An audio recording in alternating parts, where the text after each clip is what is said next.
There's another miracle that it's really overwhelming for me to talk about, but I'm going to, hopefully I can get through this. I'm not going to sit here long and go through every detail, but I was unemployed I worked at Brookdale from 2008 to 2009, and I got laid off from there, and then I collected unemployment. So I was unemployed for about a year and a half. And then in April of 2010, I had an interview with the Miami County Prosecutor's Office, and I was so happy because I wanted to go back to work. I got tired of sitting in the house, and I just wanted to do something, So I had this interview with them, and I felt that the interview went very, very well.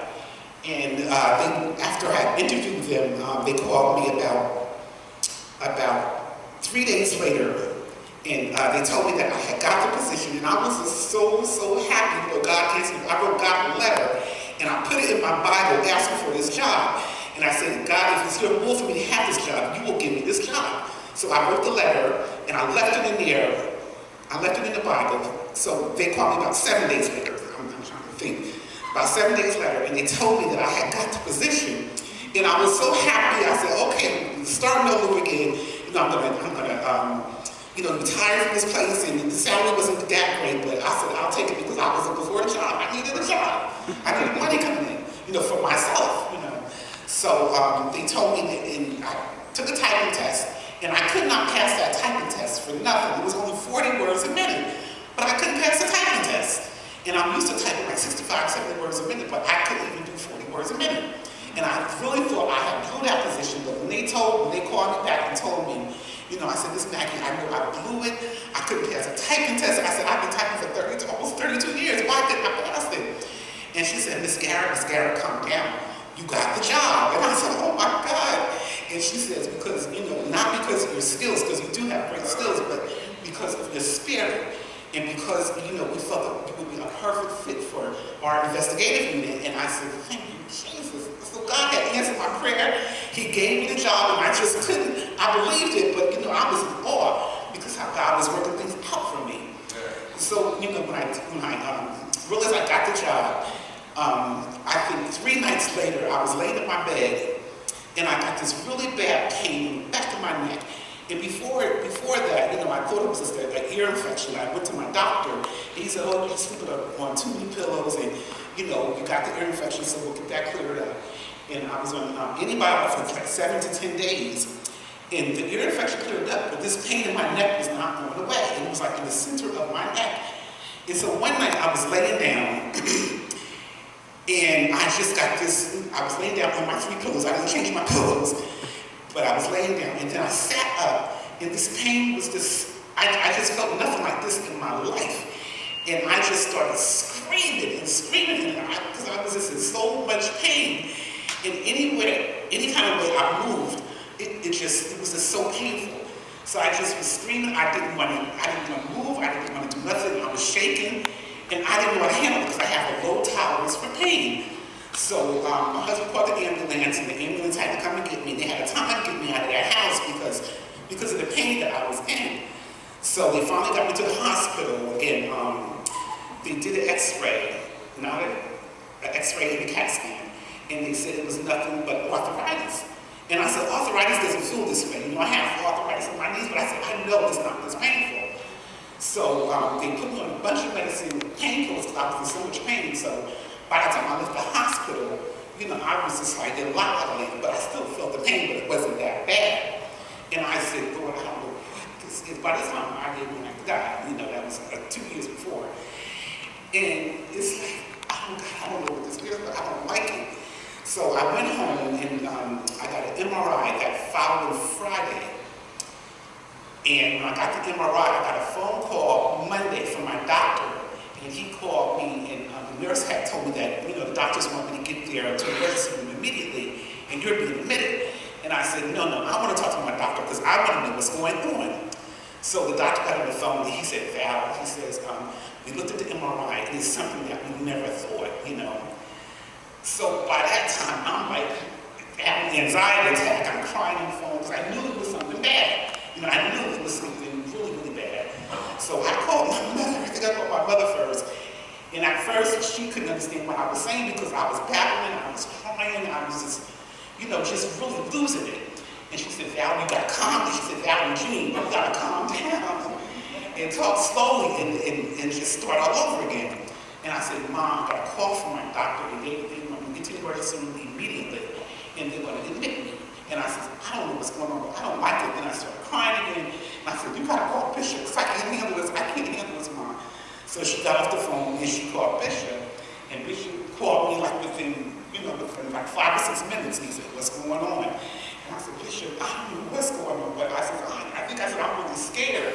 And I know it's something bad. I said, he knew that I was just having a fit because I didn't know what was going on. So he said a prayer for me over the phone right then and there. And after I got off the phone with him, I felt a lot better. But I'm still wondering what is going on. And then I called my husband because I didn't want to tell him anything over the phone, but I knew how to get to him. So I called him. I said, you got to get home right away. I got to go to the hospital.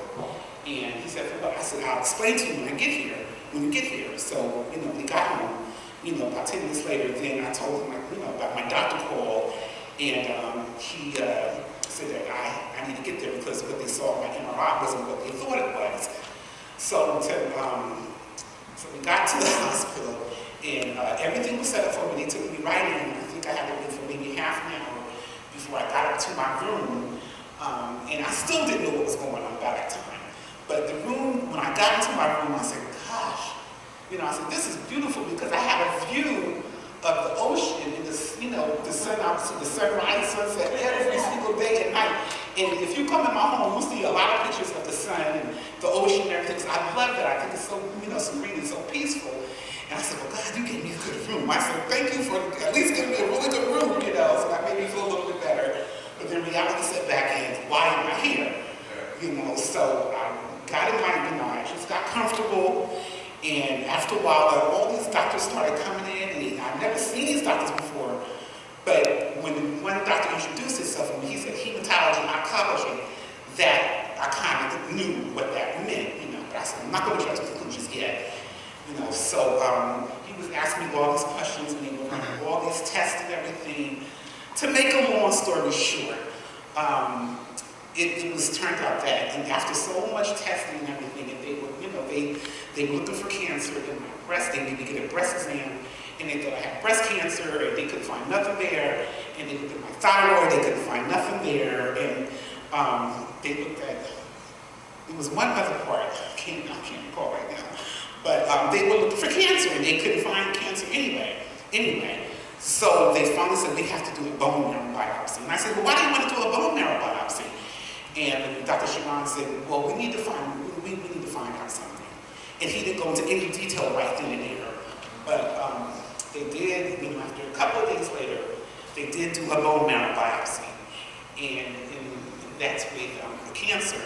And the tumor that came out of my neck, it was a cancerous tumor. And that's why the tumor just came out, and I didn't even know it was there. They didn't even know it was tumor. But that tumor that did come out of my neck was a cancerous tumor. And, at one time they was talking about doing surgery on my neck, and the neurologist came in because they was afraid that I wouldn't be able to hold my neck up, and they didn't want to do the surgery because it was too close to my brain stem. So, I just, once I found out that it was cancer, I just prayed and prayed and prayed. And, at first, I was like, kind of in denial. And then when they really verified it, when the bone marrow results came back, and then my doctor came and said, well, Val, it is cancer. And I just, I think I was just like numb. And I just really didn't know, I knew what they were saying, but it wasn't really registering yet. And then after like maybe 2 or 3 days, I kind of got mad. I wanted to know why me. I had a pity party for myself. I said, why me? I'm a just person. I'm a good person. I try to find the good in everybody. I treat everybody the way I want to be treated. And I was asking, well, why me? Why me? What did I do?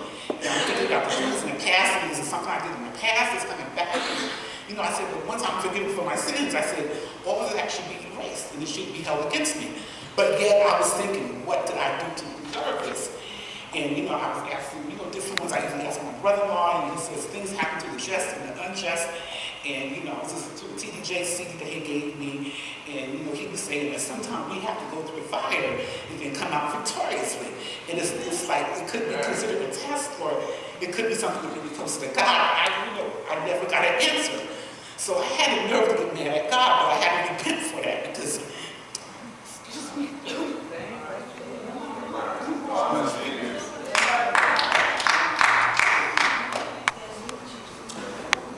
And I was so ashamed that I even felt that way. You know, I was so ashamed of that, because I had to repent. And then I said, I have to move on. I have to realize, Lord, you have to really help me through this. Yeah. I said, because I can't hold you to save me, Lord. I said, you know, there's no cure for this disease. And it's a very rare disease. And I said, I can't do this without you, Lord. I just can't do this without you. And I said, I need to have your strength and the wisdom of the decisions I have to make with all these medical decisions coming at me now. They're asking me all kinds of questions. I had to pray to God. I said, I don't have a choice. I don't have a choice. I have to trust God. And I have to believe His word. I have to believe I can't get up. So after, you know, I went through the anger, and I prayed to God, and I asked for His forgiveness for even being mad at Him. You know, I just said, okay, Lord, we're going to do this. And, you know, by that time, I was still in the hospital. I was in the hospital for 11 days. And I was, even though, you know, my neck was feeling a little bit better, I just wanted to get out of there. But so they started radiation while I was in the hospital. I had 10 days of radiation. And I think when it really hit me that it was really, I really have cancer, is when I was laying in that radiation room on that thin, ugly, cold table. And I had all these machines around me. I had a mask over my face where I felt like I couldn't even breathe, but that was my protection for my face. And I was in there by myself, and, you know, seeing all these big machines come down on me. And something said, "You are not alone. I'm with you." And I just said, "Thank you, Jesus." Because I felt so alone. Nobody there with me. But that word came forth, you know, I felt a lot better. And I just started thinking on the goodness of God, and just started singing and praying while I was getting this radiation. And every day I had to go back to that. That's what I would do. And I knew that God was, you know, I wasn't walking side by side. He was carrying me, you know, to this radiation room for 10 days. And the last day I had to get radiation, that's when my chemo started. And I said, gosh, this is a double portion now. You know, first radiation, and now all this medicine going in my body. And when I first, you know, got to the hospital and walked into that infusion room, and I said, God, what am I doing here? You know, I started all over again. And I said, no, I can't do that. I just got to push myself. You know, I'm believing God, have faith in God. He's going to get me through this. I have to, you know, have that faith, you know.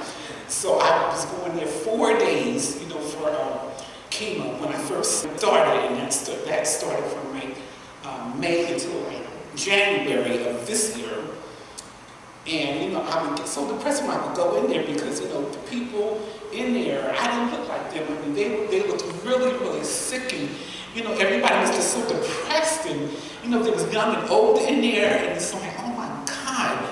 And every chance I got, I would, you know, anybody that I talked to, I said, we're here for, you know, all for the same reason. I said, we just gotta trust God. You know, you just have to believe, you know, give yourself to God and just believe that He's gonna get you through this. And every chance I get right now, you know, if I go to the store or anywhere I go to, I try to talk about the Lord because I know what He's done for me. I mean, when that tumor came out of my neck, I could have been dead, or I could have been paralyzed from the waist down. But God did not allow